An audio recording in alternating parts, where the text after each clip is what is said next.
রাসূল সাল্লাল্লাহু আলাইহি ওয়াসাল্লামের বংশীয় মর্যাদা সারা দুনিয়ার মধ্যে ওই সময় থেকেই শ্রেষ্ঠ ছিল। কেন? কারণ ওই সময় পৃথিবীতে বিশেষ করে আরব রাষ্ট্রগুলোতে একটা প্রসিদ্ধ মত ছিল যে যারা বেশি সম্মানী হয় তাদের কাছে কাবা ঘরের চাবি রাখা হইতো। তো ওই সময় আল্লাহ রাসূল যখন জন্ম নেয় ওই সময় আল্লাহ রাসূলের দাদা আব্দুল মুত্তালিবের কাছে কাবা ঘরের চাবি ছিল। এই হিসাবে সারা দুনিয়ার মধ্যে দামি বংশ, দামি এলাকা ছিল এই কুরাইশ বংশ, কুরাইশ মানুষের বসবাসকারী এলাকা। এটা পৃথিবীর মধ্যে সবথেকে দামি এলাকা ছিল। আল্লাহ রাসূল জন্মের আগেই নিজের পিতাকে হারান, জন্মের 6 মাস পরে নিজের মাকে হারান, আল্লাহ রাসূলের জন্মের 2 বছরের মধ্যে দাদাকে হারান। এভাবে জন্ম থেকেই নবীজি ইয়েতিম অসহায়ের মতো এক জীবন যাপন করেন। আল্লাহ রাসূলের দায়িত্ব নিয়েছিলেন চাচা আবু তালিব, দীর্ঘদিন পর্যন্ত দায়িত্ব পালন করেছিলেন। নবীজি সাল্লাল্লাহু আলাইহি ওয়াসাল্লামের একেবারেই সংক্ষিপ্ত জীবনে আমি আলোচনা করব। যদি বর্তমান জামানায় কোন শিশু মনে করে আমি জামানার শ্রেষ্ঠ শিশু হব, তাহলে শিশু মুহাম্মদুর রাসূলুল্লাহকে ফলো করতে হবে। যদি কোনো কিশোর মনে করে আমি পৃথিবীর শ্রেষ্ঠ কিশোর হব, তাহলে কিশোর মুহাম্মদুর রাসূলুল্লাহকে ফলো করতে হবে। যদি কোনো যুবক মনে করে আমি পৃথিবীর শ্রেষ্ঠ যুবক হব, তাহলে অবশ্যই যৌবনকালের মুহাম্মদকে ফলো করতে হবে। যদি কোনো আপনার কি বলে পিতা কোন বৃদ্ধ মনে করে আমি পৃথিবীর শ্রেষ্ঠ বৃদ্ধ হব, আমি বৃদ্ধের মধ্যে সর্বশ্রেষ্ঠ বৃদ্ধ হব আমার জামানায়, তাহলে বৃদ্ধ মুহাম্মদুর রাসূলুল্লাহকে অনুসরণ করতে হবে। যদি কোনো পিতা মনে করে আমি শ্রেষ্ঠ বাবা হব, সন্তানদের জন্য শ্রেষ্ঠ পিতা হব, তাইলে বাবা মুহাম্মদুর রাসূলুল্লাহকে অনুসরণ করতে হবে। যদি কেউ মনে করে আমি পৃথিবীর একজন শ্রেষ্ঠ সমাজ সেবক হব, তাইলে হিলফুল ফুজুলের গঠনের নায়ক, হিলফুল ফুজুলের সমাজ সেবক মুহাম্মদুর রাসূলুল্লাহ সাল্লাল্লাহু আলাইহি ওয়াসাল্লামকেই অনুসরণ করতে হবে।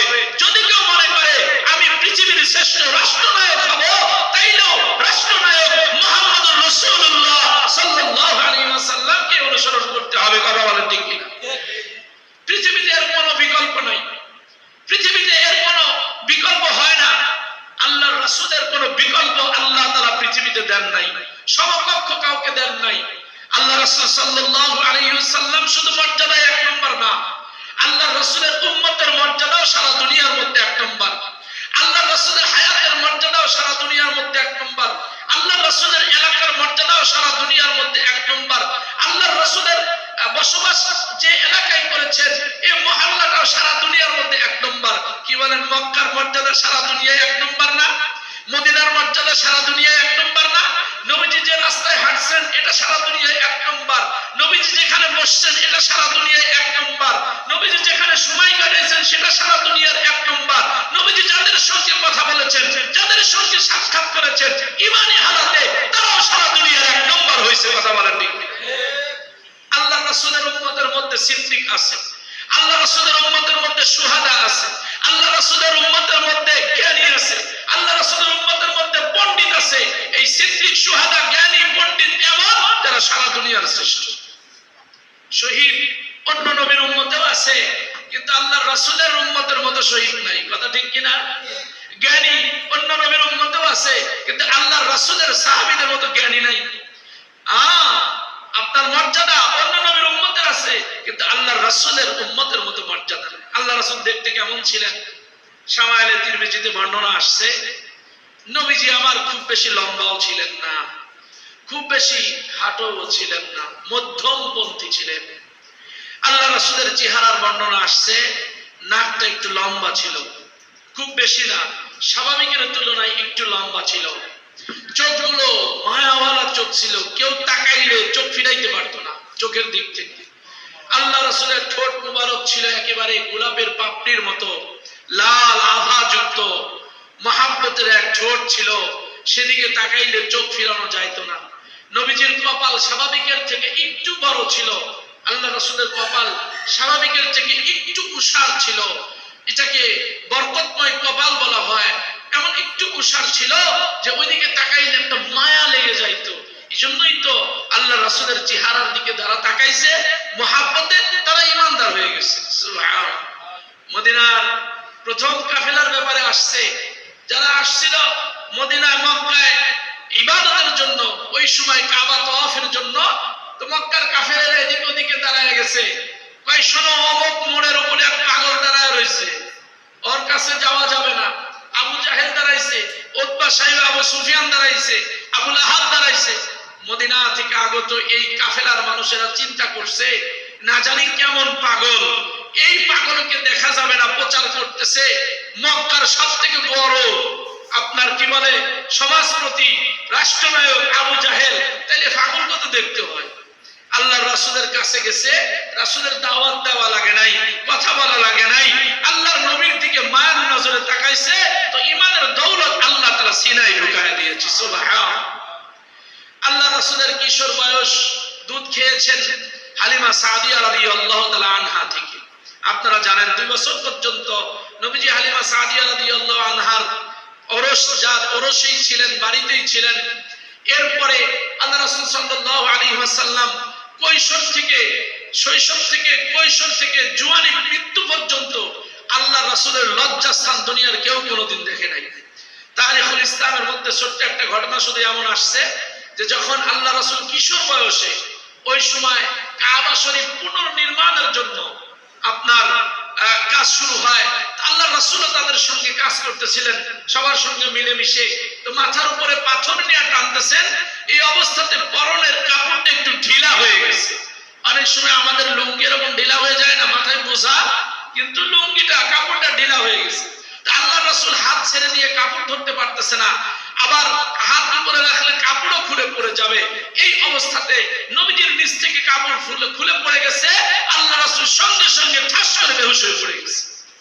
নবীজির লজ্জাস্থান ফেরেশতারা পাহারা দিয়েছে, দুনিয়ার কেউ কোনোদিন দেখে নাই। আম্মা জান আয়েশা রাদিয়াল্লাহু তাআলা আনহা বর্ণনা করেন, আমরাও কখনো আল্লাহর রাসূলের লজ্জাস্থান দেখি না।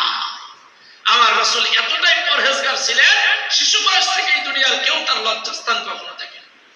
আল্লাহ রাসূল সাল্লাল্লাহু আলাইহি ওয়াসাল্লাম কিশোর বয়সে স্বাভাবিক যে খেলাধুলা আমরা করে থাকি, দুনিয়ার দিকে একটু ঝোঁক হয়, পুতুল খেলা, বল খেলা, ক্রিকেট খেলা, বিভিন্ন সামাজিক খেলা, আল্লাহ রাসূল এই ধরনের কোনো খেলাধুলা কখনোই করেন নাই।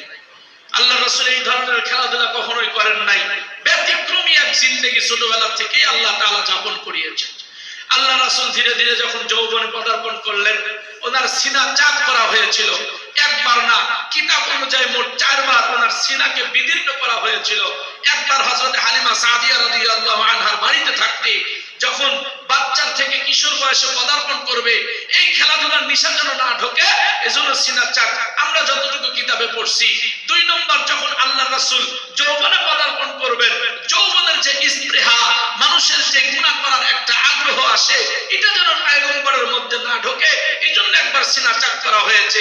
তৃতীয়বার আল্লাহর রাসূল যখন আপনার নবুয়ত লাভ করবেন, নবুয়তের মধ্যে এত ভারী জিনিস সাধারণ মানুষের জন্য সহ্য করা সম্ভব না, এজন্য আল্লাহ তাআলা ওই সময় একবার সিনা চাক করিয়েছেন। 4 নম্বর আল্লাহর রাসূল যখন মেরাজে যাবেন, স্বাভাবিক মানুষ, সাধারণ মানুষ ঊর্ধ্বগমনে উঠবেন, এটা সহ্য করা সম্ভব না, এজন্য ওই পরিবেশ করার জন্য 4বার আল্লাহর নবীর সিনা চাক করা হয়েছে। এটা নিয়ে মতবিরোধ আছে। আল্লাহ রাসূল সাল্লাল্লাহু আলাইহি ওয়াসাল্লাম হাত পাগুলো ছিল মুলায়েম, নরম, মুখ ভরা দাড়ি ছিল, চেহারার কালার খুব একদম ফিট, সাদা ফর্সা ছিল না, লাল ফর্সা ছিল। কেমন ছিল? লাল ফর্সা ছিল। আম্মা জান আয়েশা রাদিয়াল্লাহু তাআলা আনহাকে জিজ্ঞাসা করা হয়েছিল, ও আম্মা জান আয়েশা, ইউসুফ নবীর ব্যাপারে আমরা শুনেছি আল্লাহ তাআলা ইউসুফ নবীকে দুনিয়ার মধ্যে সৌন্দর্য দান করে দিয়েছিলেন।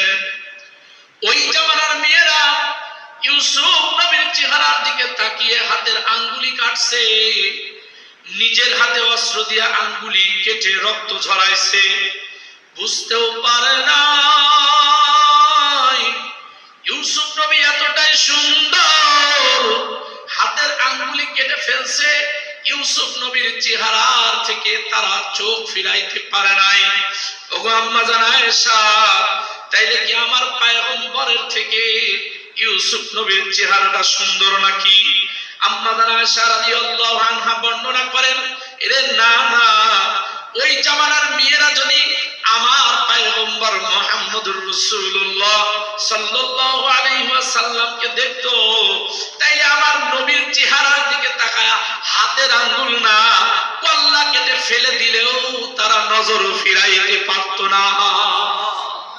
এমন মায়া, দরদ, মহব্বত আর সৌন্দর্যের খনি, সারা দুনিয়ার সব সৌন্দর্য আল্লাহর রাসূলকে আল্লাহ তাআলা ঢেলে দিয়েছিলেন। সুবহানাল্লাহ, চোখ ফিরানো যায় না।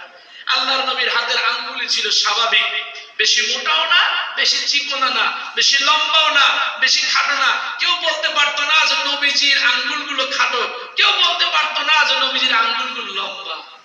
সব মাঝামাঝি পর্যায়ের দান করেছিলেন। মাথাটা গোলাকার সাইজের ছিল, লম্বা সাইজের ছিল না, গোলাকার সাইজের ছিল। সিনাটা উঁচু ছিল, বডিটা উঁচু ছিল আল্লাহর রাসূলের।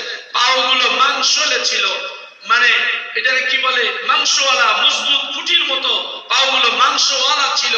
দূর থেকে দেখলে খুব সুন্দর লাগতো, এমন গঠন আল্লাহ তাআলা আমাদের পয়গম্বরকে দিয়েছিলেন। নবীজি যখন হাঁটতেন স্বাভাবিক রাস্তাতেও, তখন হাঁটার ঢংটা এমন ছিল যেন আল্লাহ রাসূল উপর থেকে নিচের দিকে নামতেছেন। মানুষ যেমন উপর থেকে নিচের দিকে নামে একটু ঝুঁকে ঝুঁকে সামনের দিকে, আল্লাহর রাসূল এভাবে হাঁটতেন। সুবহানাল্লাহ, আমাদের এভাবে হাঁটার দরকার আছে না নাই?